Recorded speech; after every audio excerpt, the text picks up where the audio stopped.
The Costco jacket's back.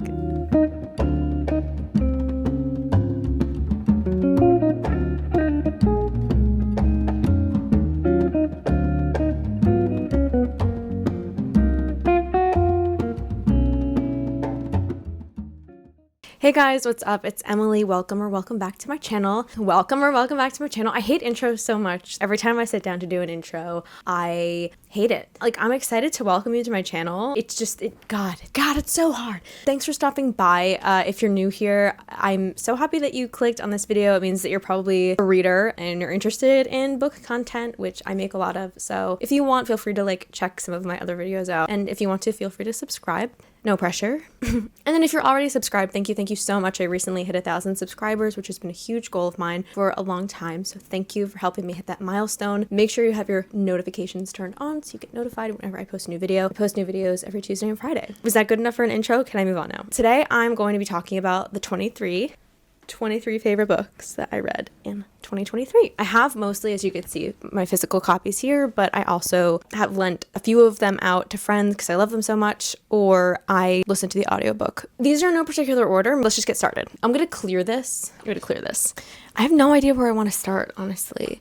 I'll start with When in Rome by Sarah Adams. This was such a palate cleanser. Like, if you are looking for a really quick palate cleansing romance that's just like cute and snug, kind of like Hallmark movie in a book, this is the book for you. It is basically about this pop star, Amelia, who is just like burning out, and so she takes a trip to Rome, Kentucky. She goes there to kind of get some time off and like unplug, and she meets Noah, who is a pie shop owner. Need I say more? It was so fun and it went by so quick. It has like some interesting plot too, I would say, with like other characters in her life. So I always appreciate that in the rom-com. Like, if it's just the romance, it's a little boring sometimes. So there are other elements of this that make it more interesting to me. Next I want to do In Pieces by Sally Field. This is a memoir I read towards the beginning of the year. It was dense. It took me maybe like 2 weeks to read, which is kind of slow for me. If you're in the entertainment industry, this might be an interesting read for you. She's such a resilient woman. She's been through so much, and I really admire her as an actor. I feel like I kind of like, I don't want to say like I look like her, but I feel like we kind of are similar types. And so like I've definitely been a really big fan of her work as an actor. And so it's always interesting to kind of like know someone's filmography and then read about their life and kind of think about like what they were going through when they made certain movies. That's just interesting to me. I don't know if that would be interesting to any of you guys. Yeah, Sally Field is just iconic. I also saw her in The Glass Menagerie on Broadway a few years ago, and she was just so good. I love her so much. So this was a really, really fun read. Next, I want to go with Mame. This was a huge book back in February. I read it over the summer by Jessica George. This was her debut novel. This is such a sweet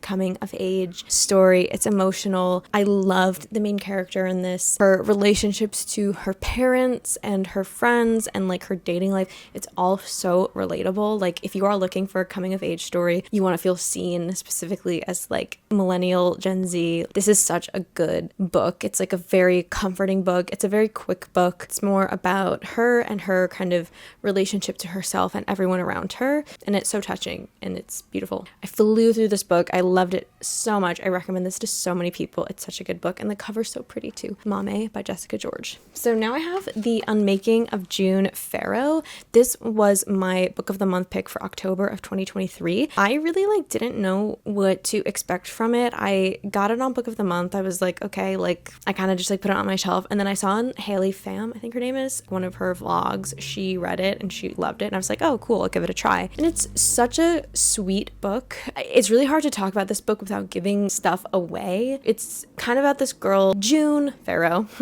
Her grandmother just died and her mother disappeared like when she was a baby, and so it's about her kind of like figuring stuff out about the line of women in her family, basically. My only complaint about this book is that honestly, like, it was too short. I would have preferred it to be a series of some kind. I wanted to like explore more of certain things in it. If you're like a fan of more character driven fantasy, this is a really good book for you. Next, we'll do The Bodyguard by Catherine Center. This was the first book by Catherine Center I read. Her writing style is so amazing for the rom-com genre. I feel like I'm literally like inside of a movie, like watching it. Her writing is so amazing. Her writing style just kind of puts you right there. I laughed, I cried. Yeah, there's just more elements to her rom-coms than like the average rom-com, if that makes sense. I really like it when a rom-com just has other elements to it other than like the romance, because that could get kind of boring. So Catherine Center, if you haven't checked out any of Catherine Center's books, I highly recommend you do so. This is a great place to start. Catherine Center is the bomb. I'm just chucking my books across the bed. Okay, next let's have to talk about Powerless by Lauren Roberts. I just finished this book like a few days ago. This is the perfect balance, in my opinion, of fantasy being political and romantic. The world building is really easy and simple to follow, yet very political. The sort of like political symbolism of this book is so simple, but it's so real and so amazing, and I love that. Like, it doesn't need to be complicated. I love the romance. I love where this book left off. Like, I'm so excited to read Reckless next year. It's like 500 pages, but it does not feel like it. I was a little not intimidated to read this book, but I was kind of like on a really good like momentum with my reading, and I didn't want to pick up like a long fantasy to stop that. Like, so many people on here were telling me I needed to read this, so I was just like, okay, fine, I'll read it. I am so happy I did. I read this faster than I read like some rom-coms, honestly. Like, it was so quick and it was so good. I think this is a good book to read if you are trying to get into fantasy for the first time. The world building isn't like that intimidating and not that hard to grasp. Okay, next let's do... This makes me feel so basic. Fourth Wing, Rebecca Yarros. I've said this so many times, like, I don't feel the intense emotional connection to the series that I think a lot of people do, but having said that, it was still one of my favorite books of the year. You know, like when Twilight came out and like Hunger Games came out, people were like absolutely like crazed over it. I feel like that's kind of what Fourth Wing gives, and I just don't have like that level of enthusiasm or connection to these books, but I do really like them and like respect them. I will be reading this whole series. Like, I think it's a great series, and I love the characters. And then next, of course, I'll just go into Iron Flame, which also separately made the list. I enjoyed Iron Flame more than Fourth Wing. I felt that the characters were just even more developed. Usually that happens in the second book of a series. The world that she created and the politics and everything, like, it's just so involved and so specific and so developed. It's a revolution. We love stories about a revolution. I love where the end kind of went. I mean, yeah, the end was, yeah, if you know, you know. It makes you excited for the third book, I will say.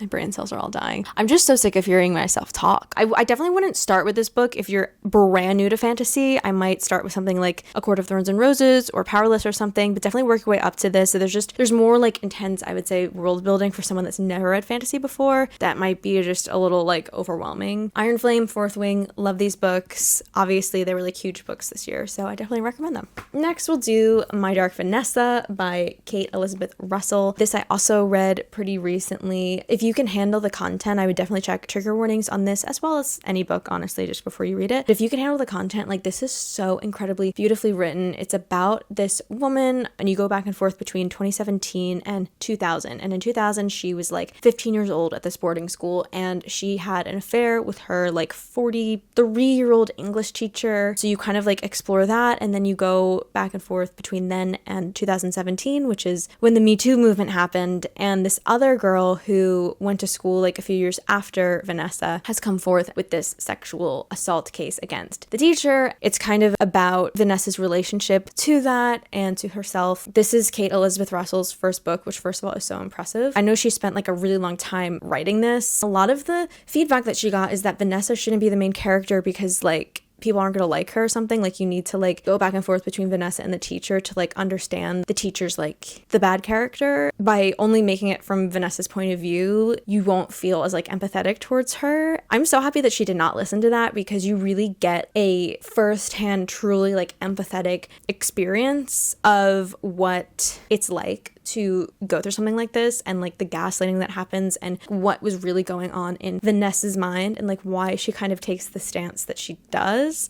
I'm so happy she didn't listen to that feedback, because this book is so beautiful the way it's written. And again, if you can handle the content, I really highly recommend this. Let's just get into it. So I read the Throne of Glass series for the first time, which I recommend that series in general. There are 8 books to the series. I still have to read the last one, which is 1,000 pages long, so I have been avoiding it. This series is amazing. The main character is like, God, her arc is incredible. Like, I think about this character all the time. I love her so much. I think about other characters in it as well. Like, this world is just so cool, and like, I want to see this TV show. Like, I want it to be 7 seasons long. I want it all. I have 2 favorites so far. I haven't read the last one, like I said, but I would say my favorite from the series is Queen of Shadows. The end kind of gave like the Battle of Hogwarts, all of these characters that you've met, and they finally all kind of like come together. You explore their points of view separately, and then at the end they all kind of come together. The end is so good. The middle, that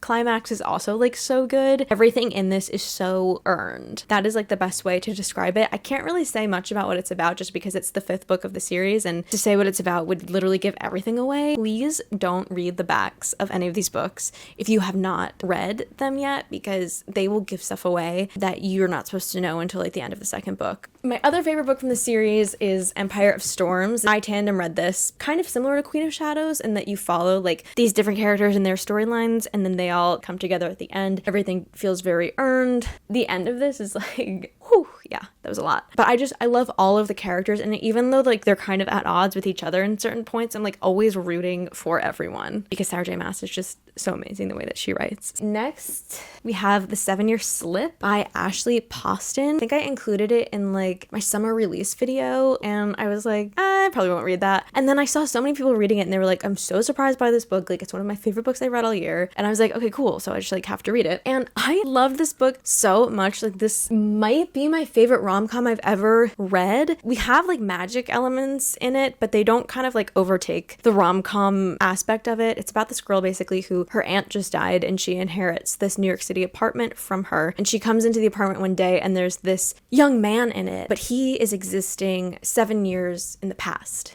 And so it's kind of about their relationship and like how that time element, how that plays a part in the relationship. But it's about a lot of other things. Like, it's about grief. It's about, I would say, a bit coming of age in a way. And it also takes place in New York City, which is where I live. And I love anything that takes place in New York City. It's so good. I love it. I love it. I love the main character. I love Clementine. I love the guy. What's his name? I forget what his name is.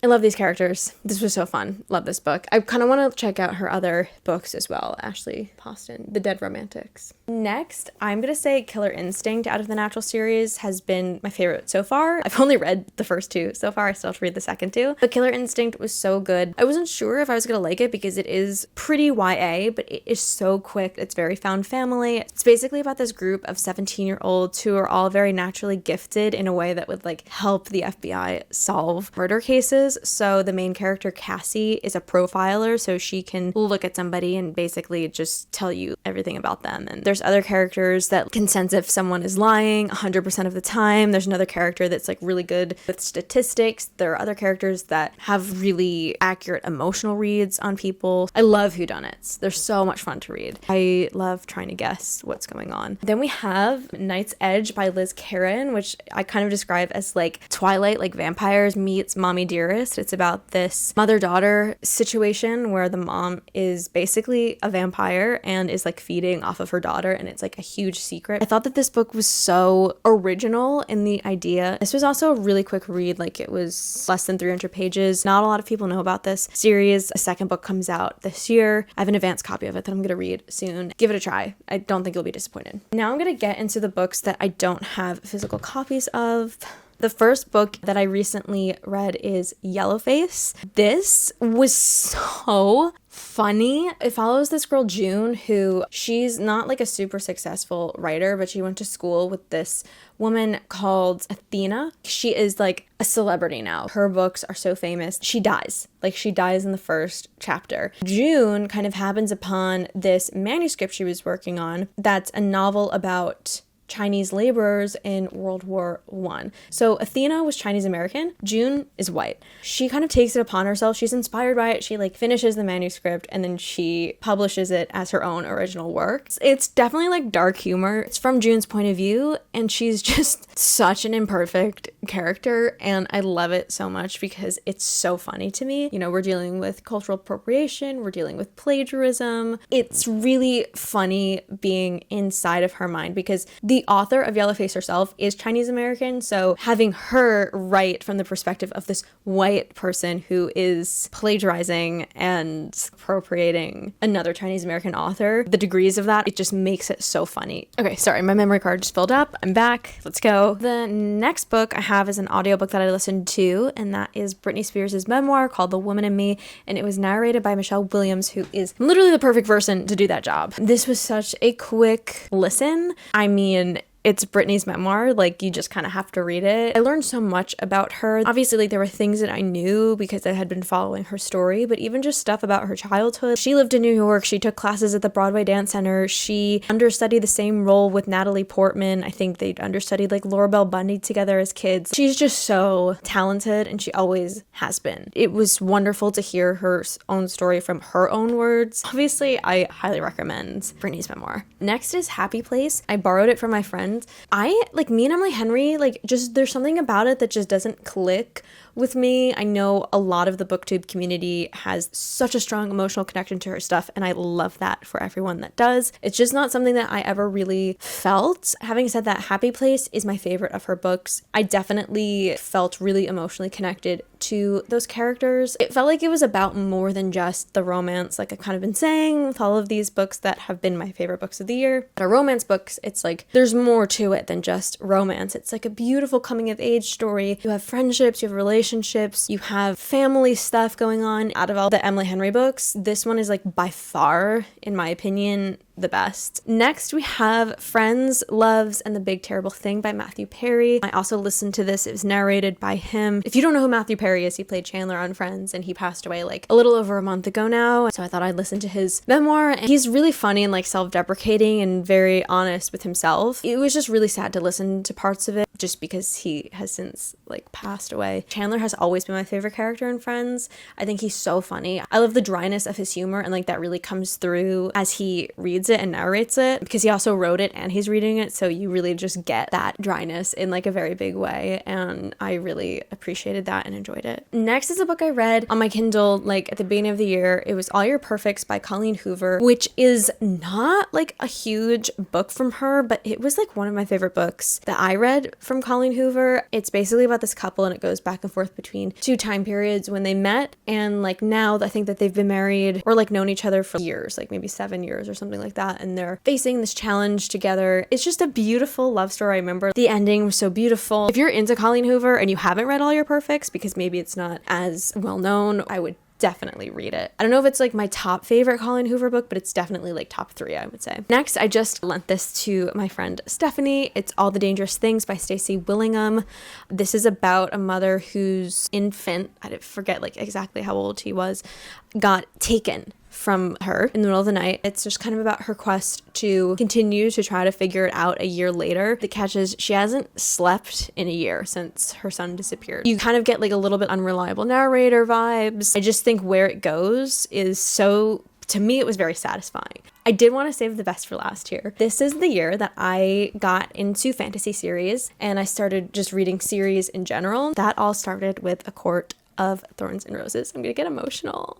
I just love the series so much. I think about these characters every day. I know this is like kind of basic of me. This series was just so amazing. I included 3 of the books from the series in my 23 favorite books of the year, even though I probably should have included the first one. I didn't. I included A Court of Mist and Fury, which is the second book. You have some politics in it, but it's definitely like you have a lot of spice and you have a lot of like fairy smut, basically. It's the best way to say it. Like you do have politics and the supporting characters that are introduced are just so lovable and like they're just like part of my life. Like I love them so much. I love the world. I love everything. I also included the third book of the series, which is A Court of Wings and Ruin, which is definitely more political. The war is coming, basically. I would say the climax of like the second and third books are like so good. My favorite book of all time thus far is, and you know this if you've watched my videos, is A Court of Silver Flames. This is the fifth book of the series, and it's from another character's point of view. It's from Nesta's point of view, who is the sister of Feyre, who is the main character of the first four books. I don't want to give anything away, obviously, because it's the fifth book and there's stuff that happens that I don't want to spoil. Feyre, as a main character, she has challenges and she has struggles and stuff, but I feel like morally, she's pretty perfect. She knows what's right and what is wrong, and she always chooses to do what she believes is the right thing to do, even if it's scary. Nesta is not that way. She has made so many mistakes in her life. She has acted very selfishly. You go through Nesta's journey of kind of owning it, taking responsibility for stuff, mending her relationships, and mostly her relationship to herself, I think, is the most beautiful thing that I think goes through this like beautiful journey. I think it's a story about depression. I think it's definitely a story about mental health. There's a lot, like the most amazing spice scenes I've ever read are in this book as well. There's a lot of like kick-assery that goes on. It's just like everything in a book. I am an actor. I love character studies, and this to me is like the epitome of a perfect character study. I love this character so much. I think about her literally every day. Like, this book changed my personality and I am obsessed with it. Even like from the first book I read of ACOTAR, I remember Nesta is in like 5 minutes of it, and I remember just being like, that's my bitch. Like, that's my character. That's my track. Nesta Archeron, you will always be famous. I've been filming this video for so long, I have to stop. This has been 23 of my favorite books that I read in 2023. I hope you enjoyed. Let me know if you've read any of these and what you thought about them. Feel free to share some of your favorite books of 2023. I'll maybe check them out in 2024. I hope you guys are all well, and I hope you have a great weekend, and I'll see you soon. Bye. Bye.